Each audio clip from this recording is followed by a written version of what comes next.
నారాయణం నమస్కృత్య నరం చైవ నరోత్తమం దేవీం సరస్వతీం వ్యాసం తతో జయముదీరయేత్. మహాభారతంలో వ్యాస మహర్షి సృష్టి ఏ విధంగా ఏర్పడిందనేటువంటి విషయాన్ని తన మనస్సులో చక్కగా ధ్యానం చేస్తూ ఉన్నారు అనేటువంటి సన్నివేశాన్ని మనం చెప్పుకుంటూ ఉన్నాం. సృష్టి జరిగిన తరువాత ప్రాణులన్నీ ఉద్భవించిన తర్వాత మళ్ళీ ప్రళయం వస్తుంది. అవన్నీ కూడా పరమాత్మలోనే లీనమైపోతాయి. మళ్ళీ పరమాత్మ సంకల్పంతో సృష్టి ప్రారంభం అవుతూ ఉంటుంది. కృతయుగము, త్రేతాయుగము, ద్వాపర యుగము, కలియుగము, ఇలాగా యుగములు మరల వస్తూనే ఉంటాయి. సృష్టి నడుస్తూనే ఉంటుంది. దానికి ఆద్యంతములు లేవు. ఏ విధంగా అయితే ఋతువులు మారినప్పుడు ప్రకృతిలో ఆ సందర్భాల్లో మనం ప్రకృతిలో ఉన్న మార్పులు సహజంగా ఎలా చూస్తూ ఉంటామో, ఋతు సంబంధమైనటువంటి మార్పులు, అదేవిధంగా సృష్టి కూడా పరమాత్మ లీలతో అదేవిధంగా సహజంగా జరిగిపోతూ ఉంటుంది. దృశ్యంతే తాని తాన్యేవ తథా భావాయుగాదిషు. ఆ సృష్టి మొదలైనప్పుడు ఆయా యుగములకు సంబంధించినటువంటి ఛాయలన్నీ కూడా కనిపిస్తూ ఉంటాయి. కృతయుగంలో సత్యం ఎలా ఉంది? 4 పాదాలతోనూ నడుస్తూ ఉంటుంది. కృతయుగ ధర్మాలేమిటి, త్రేతాయుగ ధర్మాలు, అవన్నీ కూడా సృష్టి ప్రారంభమైనప్పుడు తత్సంబంధమైనటువంటి లక్షణాలన్నీ కూడా కనిపిస్తూ ఉంటాయి. ఏవమేతదనాద్యంతం భూత సంఘాతకారకం. ఈ రకంగా సృష్టి, స్థితి, లయము అనేటువంటివి ఎప్పుడూ కూడా అనాది నిధనంలోకే చక్రం సంపరివర్తతే. ఒక చక్రం దాంట్లో ఉండేటువంటి ఇరుసులు ఏ విధంగా అయితే కిందకి పైకి కూడా తిరుగుతూ ఉంటాయో అదేవిధంగా సృష్టి కూడా అలా జరుగుతూనే ఉంటుంది. దానికి ఆద్యంతాలు లేవు అని చెబుతూ ఉన్నారు ఇక్కడ. 33 సహస్రాణి 33 శతాని చ 33 దేవానాం సృష్టి సంక్షేప లక్షణ. ఇలా సృష్టి గురించి సంక్షిప్తంగా చెప్పిన తరువాత ఇంకా కొంచెం సృష్టి సంబంధమైన విషయాలే ఇక్కడ వర్ణిస్తూ ఉన్నారు. మొత్తం దేవతల యొక్క సృష్టి ఎలా ఉంటుందిట అంటే 36,333 మంది దేవతలు ఉంటారటండి. మొత్తం 36,333 మంది.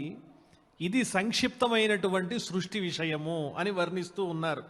33 సహస్రాణి అంటే 33,000. అలాగే 33 శతాని అంటే 3,300. ఆ తరువాత 33 అంటే 33. మొత్తం అంతా కలిపి 36,333. ఇది సంక్షిప్తమైనటువంటి సృష్టి విషయము అని చెప్పి ఇక్కడ వర్ణన చేస్తూ ఉన్నారు. సృష్టి సంక్షేప లక్షణ. ఈ సృష్టి అనేది సంక్షిప్తమైనటువంటి లక్షణము కలిగినటువంటిది అని. కానీ మనకి శృతిలో ఇంకా సంక్షిప్తంగా అసలు దేవతల యొక్క సంఖ్య ఎంత అనేది వర్ణింపబడి ఉన్నదండి. కథమేతే 33 ఇది 8 వసవః 11 రుద్రాః 12 31 ఇంద్రశ్చైవ ప్రజాపతిశ్చ. అంటే మొత్తం దేవతల యొక్క సంఖ్య ఎంత అంటే 33 అండి.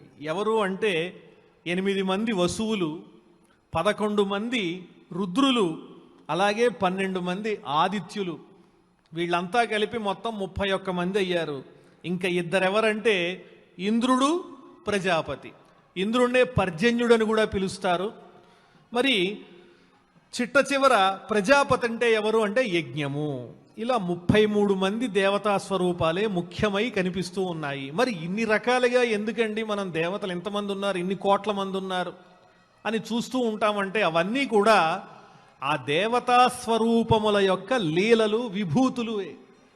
పరమాత్ముడు తాను అనుకున్నప్పుడు ఏ విధంగా అయితే అవతరిస్తూ ఉంటాడో, లీలలు చూపిస్తూ ఉంటాడో, అలాగే ఈ సృష్టిలో అనేక రకములైనటువంటి కార్యములన్నీ కూడా నిర్వహించటానికి ఈ 33 మంది ముఖ్యమైన దేవతా స్వరూపములే అనేక రకములైనటువంటి రూపములతో సమస్తమైనటువంటి కార్యములను చక్కబెడుతూ ఉంటారు అని వర్ణన చేస్తూ ఉన్నారు. ఇందులో ఇంకా ఎలా సృష్టి జరిగిందనే విషయాన్ని ఇందులో వర్ణిస్తూ ఉన్నారు.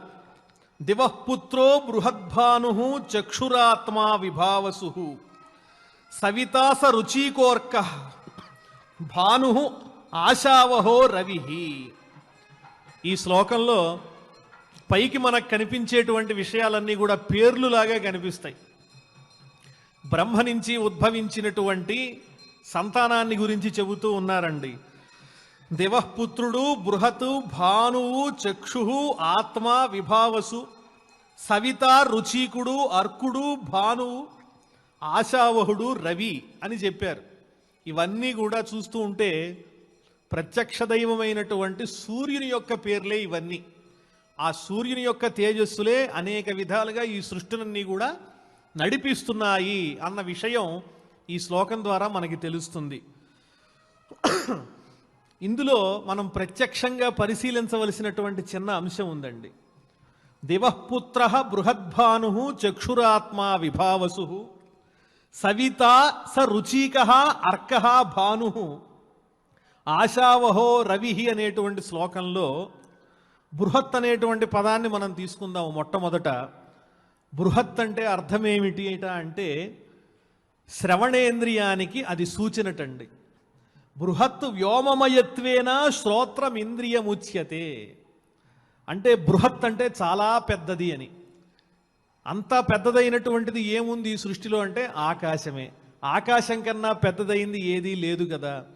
విశాలమైనటువంటి ఆకాశమే బృహత్ అంటారు.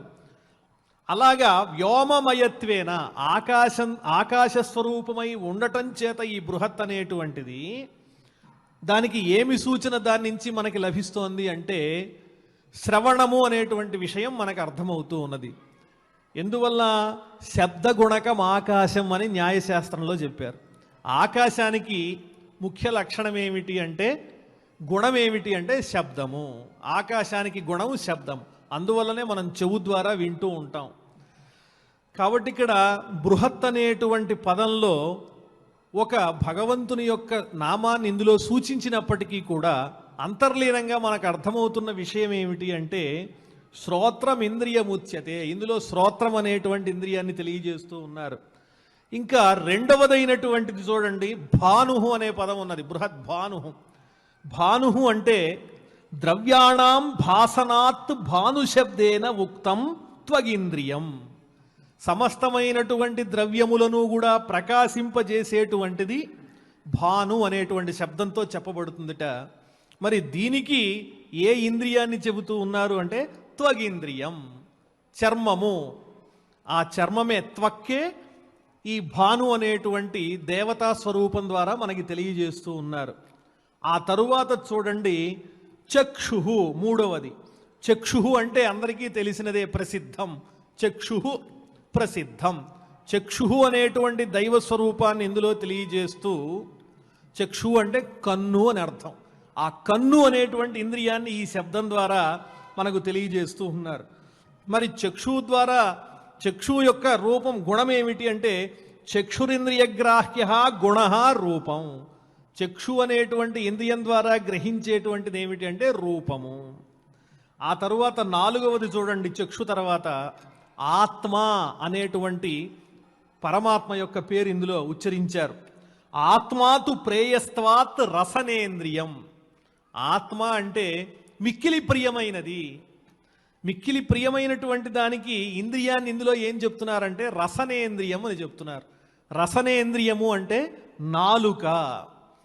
ఇప్పటిదాకా మనకు శ్రవణం గురించి చెప్పారు, చర్మం గురించి చెప్పారు, కన్ను గురించి చెప్పారు. అదేవిధంగా రసనేంద్రియం నాలుక గురించి కూడా చెప్పారు. ఇక ఐదవ పేరు చూసినట్లయితే ఇందులో విభావసు అనేటువంటి పేరు కనిపిస్తోందండి. విభావసు అంటే వాగగ్నిదైవతాత్వేన విభావసు పదోదిత. విభావసు అంటే అగ్నిటండి. ఆ అగ్ని దేనికి ప్రధానమైన వాడు అంటే వాక్కుకి ప్రధానమైనటువంటి వాడు. వాగగ్ని దైవతాత్వేన విభావసు పదోదిత అంటే ఆ విభావసు అనేటువంటి పదం ద్వారా మనకు చెబుతున్నటువంటి ఇంద్రియం ఏమిటి అంటే వాక్కు. అదేవిధంగా సవిత, తరువాత పదం చూడండి సవిత. కర్మణ ప్రసవాత్ పాణీమతౌ సవితృశబ్దితౌ అని వర్ణిస్తూ ఉన్నారు. సవిత అంటే కర్మ ప్రధానమైనటువంటి వాడు అనే అర్థంలో చేతులను చెప్తూ ఉన్నారండి. రెండు చేతులు ఇంద్రియములు.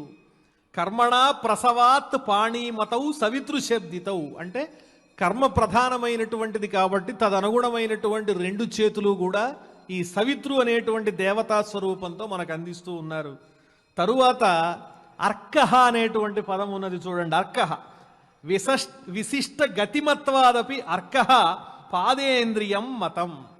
అర్కః అంటే అర్థం ఏంటంటే విలక్షణమైనటువంటి గమనము కలిగినటువంటి వాడు అని. విలక్షణమైనటువంటి గమనం గురించి చెబుతూ ఉన్నారు. అర్కః అనేటువంటి భగవంతుని స్వరూపం ద్వారా ఇక్కడకు మనకిక్కడికి అందించేటువంటి ఇంద్రియములు ఏమిటి అంటే పాదముల గురించి తెలియజేస్తూ ఉన్నారు.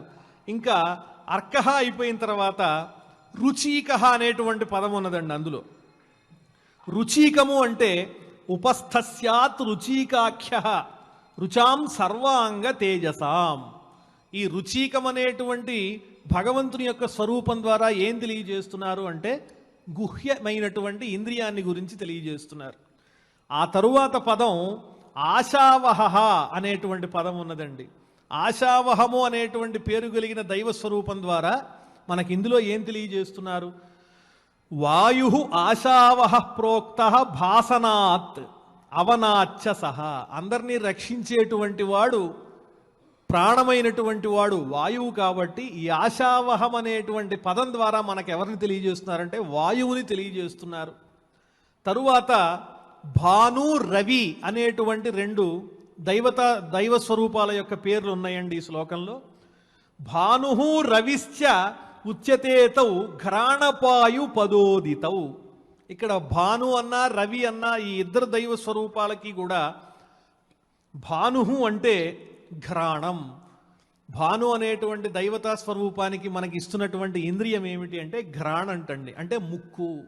అలాగే రవి అనేటువంటి దైవతా స్వరూపానికి పాయువు అంటే అపానవాయు మార్గము. ఇలాగా అందులో ఈ శ్లోకంలో చెప్పబడినటువంటి సృష్టి విషయంలో ఈ దేవతలు ఉద్భవించారు ఆ బ్రహ్మ నుంచి అని చెబుతూ అంతర్లీనంగా మనకు అందించిన విషయం ఏమిటి ఈ శ్లోకంలో అంటే బృహత్ అంటేనేమో శ్రవణం, భాను అంటేనేమో చర్మం, చక్షు అంటే కన్ను, ఆత్మ అంటే నాలుక, విభావసు అంటే వాక్కు, సవిత అంటే చేతులు, అర్కః అంటే పాదాలు, రుచీకం అంటే గుహ్యము, భాను అంటే ఘ్రాణము, రవి అంటే పాయు. ఈ రకంగా జ్ఞానేంద్రియాలు, కర్మేంద్రియాలు అన్నీ కూడా ఈ దేవతా స్వరూపముల ద్వారా ఈ ప్రకృతిలో అంతా కూడా బయటికి వస్తూ ఉన్నాయి అనేటువంటి అంతర్లీనమైనటువంటి భావం ఈ శ్లోకంలో మనకు కనిపిస్తూ ఉన్నది. ఆ తరువాత సుతా వివస్వత సర్వే మహ్యస్తేషాం తథావరః. ఈ రకంగా ఈ శ్లోకంలో సవిత, రుచీకుడు, అర్కుడు, భానుడు, ఆశావహుడు, రవి వీళ్ళందరి గురించి చెప్పిన తరువాత చివరివాడైనటువంటి మహ్యుడు అనే పేరు కలిగినటువంటి వాని గురించి చెప్తున్నారండి. మహ్యుడు అంటే అర్థం మనువు అని చెబుతున్నారు. అతనెవరు అంటే వివస్వతః సుతాః సర్వే. ఈ పై చెప్పబడిన వాళ్ళు అందరూ కూడా వివస్వంతుని యొక్క కుమారులు. వివస్వంతుడు అంటే పరమాత్మ, పరబ్రహ్మము, అదేవిధంగా సూర్య భగవానుడు అని అర్థం. అతని యొక్క కుమారులై వీళ్ళంతా కూడా ప్రకాశిస్తూ ఉన్నారు. వీళ్ళందరిలోకెల్లా ఉత్తమమైనటువంటి వాడు ఎవరు అంటే మహ్యుడు అని చెప్తున్నారు. మహ్యుడు అంటే మనువు అని అర్థం. సుతా వివస్వత సర్వే మహ్యస్తేషాం తథావరః. దేవభ్రాడ్ తనయస్తస్య శుభ్రాడితి తతస్మృతః. మరి ఆ మనువునకు జన్మించినటువంటి వారెవరు అంటే దేవభ్రాట్. ఆ మనువు యొక్క కుమారుడేమో దేవభ్రాట్ అనేటువంటి పేరు కలిగిన వాటండి. ఈ పదాలన్నీ వింటుంటే ఇంత కఠినంగా ఉందేమిటి విషయము అని అనిపిస్తుంది.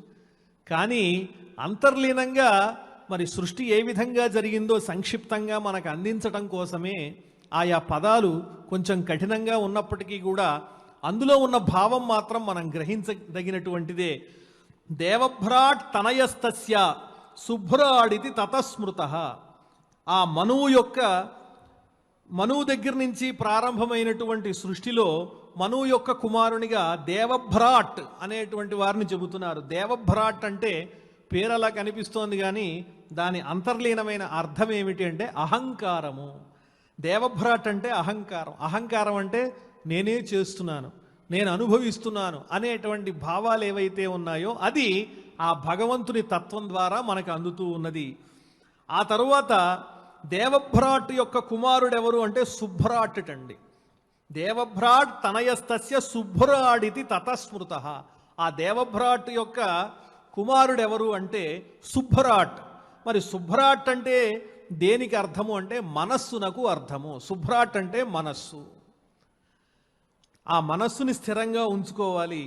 శుభ్రాజస్తు త్రయఃపుత్రాః ప్రజావంతో బహుశ్రుతాః. మరి ఈ శుభ్రాట్ అనేటువంటి మనస్వరూపుడైనటువంటి ఈ శుభ్రాట్ అనే దైవ స్వరూపానికి మళ్ళీ 3 సంతానం ఉన్నారటండి. వాళ్ళ ముగ్గురు కూడా, వారికి కూడా ఎంతోమంది సంతానము ఉన్నారు. వాళ్ళందరూ కూడా గొప్ప చదువులు చదివినటువంటి వాళ్ళు, విద్యావంతులు అని చెబుతున్నారు. బహుశ్రుతాః, వేద సంబంధమైనటువంటి జ్ఞానమంతా ఉన్నటువంటి వారు. ఎవరు వారు అంటే దశజ్యోతి శతజ్యోతి సహస్రజ్యోతిరేవచ. దశజ్యోతి, శతజ్యోతి, సహస్రజ్యోతి అని పేర్లు. చాలా విలక్షణమైనటువంటి పేర్లు. అంతంత ప్రకాశం కలిగినటువంటి వారు అని. దశజ్యోతి, శతజ్యోతి, సహస్రజ్యోతి, వీళ్ళంతా కూడా సుభ్రాట్ అనేటువంటి ప్రజాపతి యొక్క సంతానం అండి. మరి దశజ్యోతి అంటే ఎవరు అంటే, దశజ్యోతి అనే పేరు అగ్నిహోత్రునికి ఉందిటండి. అగ్నిహోత్రుడే దశజ్యోతి అంటే. ఆ అగ్నిహోత్రునిలో ఉన్నటువంటి కళలు ఏమిటి అంటే 10 రకాలైనటువంటి కళలు ఉన్నాయిట ఆ అగ్నిహోత్రునకు. అందులో మొదటిది జ్వాలిని, రెండవది విస్ఫులింగిని, మూడవది ధూమ్రార్చి, నాలుగవది ఊష్మాజ్వాలిని, ఐదవది శుశ్రహ, ఆరవది సురూప, ఏడవది కపిల, ఎనిమిదవది హవ్య, తొమ్మిదవది కవ్య, 10వది వహ అనే పేరు కలిగినటువంటి 10 రకములైన తేజస్సులున్నాయి అగ్నిహోత్రునకు. ఆ అగ్నిహోత్రుణ్ణే ఏమని పిలుస్తారు అంటే దశజ్యోతి అని పిలుస్తారట. దశజ్యోతికి కుమారులు ఎంతమంది ఉన్నారు అంటే దశపుత్ర సహస్రాణి దశజ్యోతిర్మహాత్మన. ఆ దశజ్యోతికి ఎంతమంది సంతానం ఉన్నారంటే 10,000 మంది ఉన్నారట. అయ్యా, అగ్నిహోత్రుని యొక్క కళలు 10 ఆ పేర్లు చెప్పారు. మరి దశజ్యోతికి ఉన్నటువంటి 10,000 మంది పేర్లు కూడా ఏమిటి అంటే, ఆ 10,000 మంది పేర్లు ఏమిటి అంటే గ్రహ నక్షత్ర ప్రకాశ కారణములైనటువంటి సూర్య తేజస్సులు కిరణములు ఏవైతే ఉన్నాయో ఆ కిరణములనే 10,000 మంది సంతానం అంటారటండి. అంటే దశజ్యోతి అంటే అది అగ్నికి పేరు. ఆయన ద్వారా వచ్చినటువంటి సంతానం ఎంతమంది అంటే 10,000 మంది. గ్రహములు, నక్షత్రములు ఇవన్నీ ప్రకాశించటానికి ఏ కిరణములైతే కారణమవుతున్నాయో ఆ కిరణములే ఈ దశజ్యోతి అని పిలువబడేటువంటి అగ్నిహోత్రుని యొక్క సంతానమై ప్రకాశిస్తూ ఉన్నారు. ఆ తరువాత శతజ్యోతి అనే పదం వినిపిస్తోంది ఈ శ్లోకంలో. చూడండి, శతజ్యోతి అంటే అర్థం ఎవరు అంటే చంద్రుడుటండి. దశజ్యోతి అంటే అగ్నిస్వరూపం, మరి శతజ్యోతి అంటే చంద్రుని యొక్క స్వరూపం. ఆ తరువాత పదం ఏమిటి అంటే సహస్రజ్యోతి అనగానే మనకు అర్థం అవుతోంది. అగ్ని చంద్రుడు అయిపోయిన తర్వాత ఈ సహస్రజ్యోతి ఎవరు అంటే సాక్షాత్తు సూర్య భగవానుడే. మరి దశజ్యోతికి ఎంతమంది ఉన్నారు అగ్నిహోత్ర స్వరూపుడైనటువంటి పరమాత్మకి అంటే 10,000 మంది సంతానం ఉన్నారు. మరి చంద్రునికి ఎంతమంది సంతానం? తతో దశగుణాశ్చాన్యే శతజ్యోతిరిహాత్మజాః భూయస్తతో దశగుణాః సహస్రజ్యోతిషస్సుతాః. అక్కడ దశజ్యోతికి ఉన్నటువంటి సంతానం కంటే శతజ్యోతికి ఉన్నటువంటి వారు ఇంకా 10 రెట్లుటండి. అంటే 1,00,000 మంది సంతానమై ఉన్నారు. శతజ్యోతి యొక్క సంతానం 1,00,000 మంది ఉన్నారు. ఆ తరువాత తతో దశగుణాశ్చాన్యే శతజ్యోతిరిహాత్మజాః. ఆ అగ్నిహోత్ర స్వరూపుడైనటువంటి జ్యోతికి ఉన్న 10,000 మంది సంతానం కన్నా శతజ్యోతి అయినటువంటి చంద్రునికి ఉన్నటువంటి సంతానం 10 రెట్లు ఎక్కువగా ఉన్నది. అంటే 1,00,000 మంది సంతానం చంద్రుడికి చెప్పబడుతూ ఉన్నారు.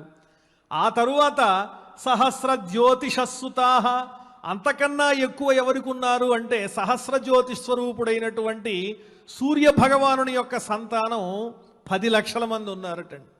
ఈ రకంగా వీళ్ళందరూ కూడా ఈ సృష్టిని నడిపించడానికి పరమాత్మ ద్వారా బయటికి వ్యక్తమవుతూ ఉన్నారు. ఎందువల్ల వ్యక్తమవుతూ ఉన్నారంటే ఈ సృష్టి యొక్క అనేక రకములైనటువంటి కార్యములన్నీ కూడా సాధించటం కోసమే. తతో దశగుణాశ్చాన్యే శతజ్యోతిరిహాత్మజా భూయస్తతో దశగుణా సహస్రజ్యోతిషస్సుతా తేభ్యోయం కురువంశ్చ యదూనాం భరతస్య చ. ఇక్కడికి వచ్చిన తరువాత ఆ సూర్య భగవానుని యొక్క తేజస్వరూపులైనటువంటి 10 లక్షల మంది నుంచి ఉద్భవించిన వాళ్ళు ఎవరైతే ఉన్నారో వాళ్లే తేభ్యోయం కురువంశ్చ యదూనాం భరతస్య చ. కురు సంబంధమైనటువంటి వాళ్ళు, యదువంశ సంబంధమైన వాళ్ళు, భరతవంశానికి సంబంధించినటువంటి యయాతీక్ష్వాకు వంశశ్చ రాజర్షీణాంచ సర్వశః. యయాతి, ఇక్ష్వాకు మొదలైన రాజఋషుల యొక్క వంశాలన్నీ కూడా ప్రారంభమైనాయి. 10 లక్షల మంది సంతానం ఉన్నటువంటి సహస్రజ్యోతి యొక్క సంతానం నుంచి ఉద్భవించినటువంటి స్వరూపాలే ఈ కురువంశ, యదువంశ, భరతవంశ సంబంధమైన యయాతీక్ష్వకు మొదలైనటువంటి రాజఋషుల యొక్క సమూహాలన్నీ కూడా. సంభూత బహవో వంశా భూత సర్గా సువిస్తరా భూతస్థానాని సర్వాణి రహస్యం త్రివిధంచయత్. ఈ రకంగా ఎన్నో వంశములు, సంభూతా బహవో వంశా, ఒకటని చెప్పటానికి లేదు, ఎన్నో విధములైనటువంటి సృష్టికి సంబంధమైనటువంటి సంతానమంతా కూడా ఉద్భవించింది, వంశాలు ఉద్భవించినాయి. స్వేదజములు, అండజములు, యోనిజములు, ఉద్భిజములు అనబడేటువంటి 4 విధములైన ప్రాణులన్నీ కూడా ఉద్భవిస్తూ ఉన్నాయి. భూతస్థానాని సర్వాణి రహస్యం త్రివిధంచయత్. అన్నీ ఉద్భవించినవి సరే, మరి అవన్నీ నివసించడానికి కావలసినటువంటి భూతస్థానాని సర్వాణి, ఆ ప్రాణులన్నీ కూడా నివసించడానికి కావలసినటువంటి నగరాదులు గాని, తీర్థాలు గాని, క్షేత్రాలు గాని ఇవన్నీ కూడా సృష్టింపబడ్డాయి. రహస్యం త్రివిధంచయత్. ధర్మార్థకామ స్వరూపమైనటువంటి ఆ మూడిటి యొక్క స్వరూపం కూడా చక్కగా సృష్టింపబడింది. వేదాహ యోగ సవిజ్ఞాన ధర్మోర్థ కామ ఏవచ ధర్మార్థకామయుక్తాని శాస్త్రాణి వివిధాని చ. అదేవిధంగా వేదాహ యోగ, వేదములు, యోగశాస్త్రం, ఎంతో విజ్ఞానంతో కూడినటువంటి యోగశాస్త్రం, ధర్మార్థకామములు, ధర్మార్థకామములతో నింపబడినటువంటి చక్కని అమోఘమైనటువంటి శాస్త్రములు కూడా ఉద్భవించేటండి. వేదాలు, యోగశాస్త్రం, ధర్మకామాలు మొదలైనవన్నీ కూడా ఉద్భవించినాయి. అంటే చాలా సంక్షిప్తంగా చెబుతూ ఉన్నారు. విస్తృతమైనటువంటి విషయాలు వేరొక చోట చెప్పబడ్డాయి. వేదాహ యోగ సవిజ్ఞాన అంటే వేదములు, విజ్ఞానంతో కూడినటువంటి యోగము, ధర్మార్థకామములు, ధర్మార్థకామములు వర్ణింపబడినటువంటి శాస్త్రములు, ధర్మార్థకామయుక్తాని శాస్త్రాన్ని వివిధాని చ. వివిధములైనటువంటి శాస్త్రములన్నీ కూడా వర్ణింపబడ్డాయి. అంతేకాకుండా లోకయాత్రా విధానంచ సర్వం తదృష్టవాన్ ఋషి నీతిర్భరత వంశస్య విస్తారశ్చైవ సర్వశః ఇతిహాసాస్తవయ్యాఖ్యా వివిధా శృతయోపి చ. లోకయాత్రా విధానము అంటే లోకంలో యాత్రను గడపటానికి, జీవించడానికి కావలసిన ఒక విధానం ఉండాలిగా, ఉపాధి ఉండాలిగా. దానికోసం అనేక రకములైనటువంటి వేదాంగములు అన్నీ కూడా సృష్టింపబడ్డాయి. ధనుర్వేదము, ఆయుర్వేదము, గాంధర్వ విద్య మొదలైనటువంటివి, ఎన్నో రకములైన కళలు, అస్త్ర విద్యలు ఇవన్నీ కూడా చక్కగా సృష్టింపబడ్డాయి. నీతిర్భరతవంశస్య విస్తారశ్చైవ సర్వశః. భరతవంశానికి సంబంధించినటువంటి వైశాల్యం ఎంత పెద్దది, ఆ భరతవంశము యొక్క నీతి ఎటువంటిది మొదలైన విషయాలన్నీ కూడా తెలియబడ్డాయి. వ్యాఖ్యానములతో కూడినటువంటి ఇతిహాసములన్నీ కూడా వెలువడ్డాయి. వివిధాః శృతయోపిచ, అనేక రకములైనటువంటి సమస్త వేద సంపదలు కూడా బయటికి వచ్చినాయి.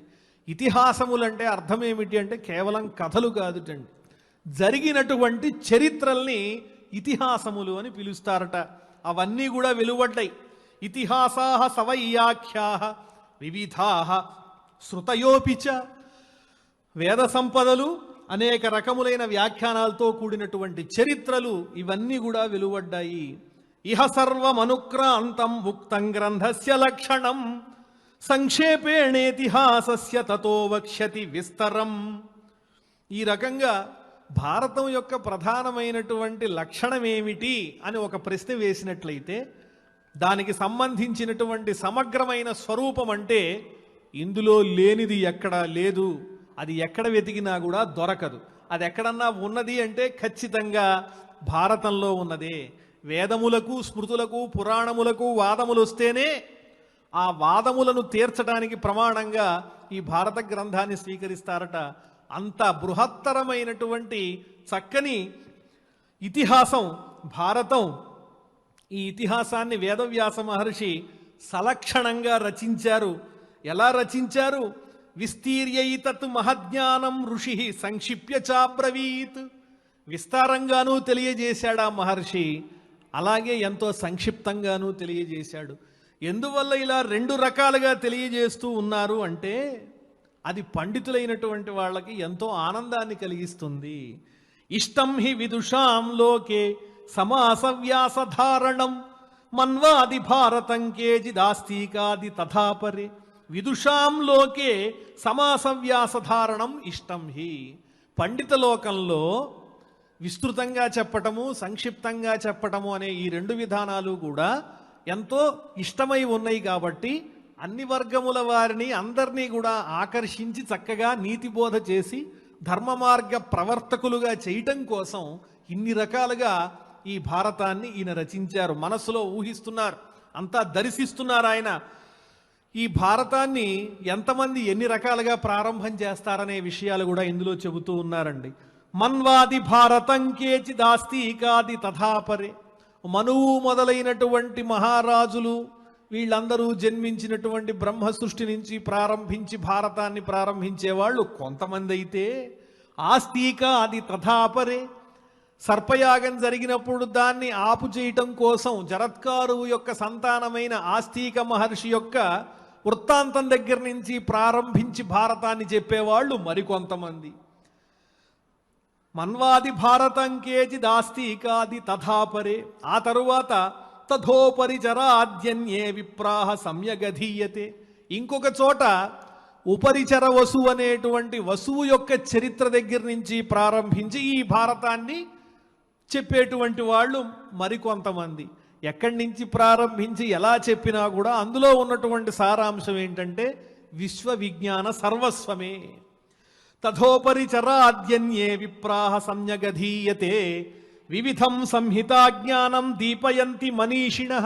ఈ విధంగా పంచమవేద తుల్యమైనటువంటి భారతంలో ఉన్నటువంటి జ్ఞానాన్ని, వివిధమైనటువంటి జ్ఞానాన్ని మనీషిణ దీపయంతి, పండితులైనటువంటి వాళ్ళు ప్రకాశింపజేస్తూ ఉన్నారు, ఈ ప్రపంచానికి తెలియజేస్తూ ఉన్నారు. భారతంలో సమగ్రమైనటువంటి లోకజ్ఞానం అంతా కూడా, భగవత్ తత్వం అంతా కూడా, ధర్మం అంతా కూడా నిలిచి ఉన్నది. మరి ఈ భారతాన్ని వ్యాఖ్యానే కుశలాః కేచిత్ గ్రంథస్య ధారణే తపసా బ్రహ్మచర్యేణ వ్యస్య వేదం సనాతనం.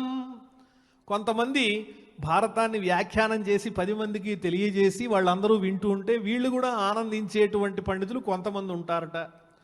కేచిత్ గ్రంథస్య ధారణే. కొంతమంది గ్రంథాన్ని చక్కగా అవపోసన బట్టి నిరంతరము పారాయణ చేస్తూ ధర్మార్థకామ మోక్షముల యొక్క ఫలితాన్ని పొందేవాళ్ళు మరికొంతమంది. అటువంటి భారతం తపసా బ్రహ్మచర్యేణ వ్యస్య వేదం సనాతనం. తన తపశ్శక్తితో, దీక్షతో, అకుంఠితమైనటువంటి చక్కని శక్తితో వ్యాస మహర్షి దివ్య దృష్టితో వీక్షించినటువంటి వాడై ఇతిహాసమిమం చక్రే పుణ్యం సత్యవతీ సుతః. నిజమైనటువంటి ఈ చరిత్రను ఒక చక్కని యథార్థ గాథగా అందంగా మలిచి నవరసములతో కలిపి అద్భుతమైనటువంటి ఒక భక్ష్య పదార్థంలాగా సామాన్యుల దగ్గర నుంచి పండితుల దాకా అందరికీ అర్థమయ్యే విధంగా ఈ ఇతిహాసాన్ని ఆయన చక్కగా స్మరణ చేసి హృదయంలో నిలుపుకున్నారు. సమస్తమైన బ్రహ్మాండాన్ని, వేదముల యొక్క సారాన్ని అంతా కూడా మనస్సులో తలుచుకుని దాన్ని మేళవిస్తూ ఈ యథార్థ గాథను మనందరికీ అందించేటువంటి ప్రయత్నం చేశారు వ్యాస మహర్షి. పరాశరాత్మజో విద్వాన్ బ్రహ్మర్షి సంశితవ్రత. పరాశర మహర్షి యొక్క కుమారుడు, పండితుడు, బ్రహ్మర్షి, బ్రహ్మతత్వం తెలిసినటువంటి ఆయన, బ్రహ్మసూత్రములు రచించినటువంటి వారు, సంశితవ్రత. అటువంటి వ్యక్తి ఏ విధంగా ఈ భారతాన్ని రచించారు అంటే సంశితవ్రత అంటే అసిధారావ్రతంలాగా, ఒక నియమంలాగా, ఏ మాత్రము కూడా ఏమరపాటు లేకుండా ఎంతో శ్రద్ధగా వ్యాస మహర్షి మనకు అందించారు. ఈ రకంగా సృష్టిలో ఉన్నటువంటి విషయాలన్నీ కూడా ఆ వ్యాస మహర్షి మనస్సులో ఏదైతే స్మరణ చేశారో అవన్నీ మనం ఈనాడు యథాశక్తిగా తెలుసుకునేటువంటి ప్రయత్నం